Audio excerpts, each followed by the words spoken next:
বাংলাদেশের আজকের এই প্রেক্ষাপট যেটি আমরা সবাই জনগণ মিলে উপভোগ করছি, রাজনৈতিক সংস্কৃতিতে সুন্দর একটা পরিবেশ আমরা এখন পাচ্ছি। এই পরিবেশের সাথে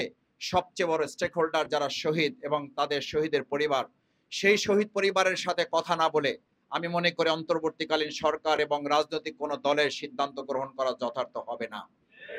সেই শহীদ পরিবার এখানে আমরা অসংখ্যবার তাদেরকে ডেকেছি, আমরা তাদের পরিবারের কাছে গিয়েছি, তাদের সাথে কথা বলার চেষ্টা করেছি, তাদের কাছে যতবার আমরা জানতে চেয়েছি আপনারা এই সময় এখন কি চান, তাদের একটাই বক্তব্য, আগে আমাদের শহীদদের বিচার নিশ্চিত করে তারপর আমরা অন্য কোনো দিকে ধাবিত হতে চাই।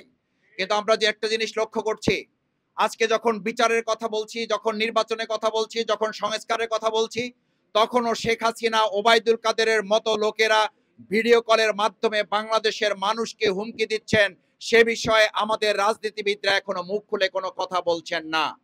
এটা দেশের মানুষের মধ্যে সন্দেহ সংশয় তৈরি হচ্ছে, তাদেরকে কথা বলার জন্য হয়তো আমরাও তাদেরকে কেউ কেউ উস্কে দিচ্ছি কিনা। আমরা যারা নির্বাচনের জন্য কথা বলছি, বিচারের জন্য কথা বলছি না, আমরা যারা নির্বাচনের জন্য কথা বলছি, সংস্কারের জন্য কথা বলছি না, এদেশের মানুষের মধ্যে সংশয় তৈরি হয়েছে, শহীদ পরিবারগুলোর মধ্যে সন্দেহের উদ্রেক করেছে যে আমরা হয়তো কেউ কেউ তাদের সাথে যোগসাজশ করে তাদেরকে পুনর্বাসনের জন্য চক্রান্ত করে তাদের সাথে লিপ্ত হতে শুরু করেছে।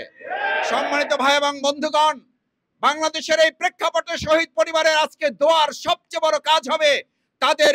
শহীদদের এই গুলি করা যে সমস্ত সন্ত্রাসী, তাদের অধিকাংশদেরকে গ্রেপ্তার করা যায় নাই, তারা এখনো বাংলাদেশে বিভিন্ন আনাচে কানাচে অবস্থান করছেন। আমি মনে করি তাদেরকে গ্রেপ্তার করা, যাদেরকে গ্রেপ্তার করা হয়েছে এদের মধ্যে প্রায় 250 ইতিমধ্যে জামিন দেওয়া হয়েছে। আমাদের দেশের জনগণ জানতে চায় তারা কিসের ভিত্তিতে এখনো গ্রেপ্তার হতে শুরুই করলো না, তারা জামিন পেয়ে যাচ্ছেন। সম্মানিত ভাই এবং বন্ধুগণ, আসুন বিচার, সংস্কার, পিআর পদ্ধতিতে নির্বাচন,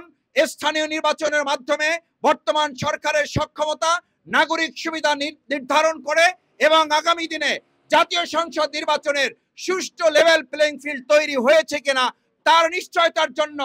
স্থানীয় নির্বাচন নিশ্চিত করার পরেই কেবল আমরা চাই জাতীয় সংসদ নির্বাচন অনুষ্ঠান সুষ্ঠুভাবে লেভেল প্লেইং ফিল্ড, যার যার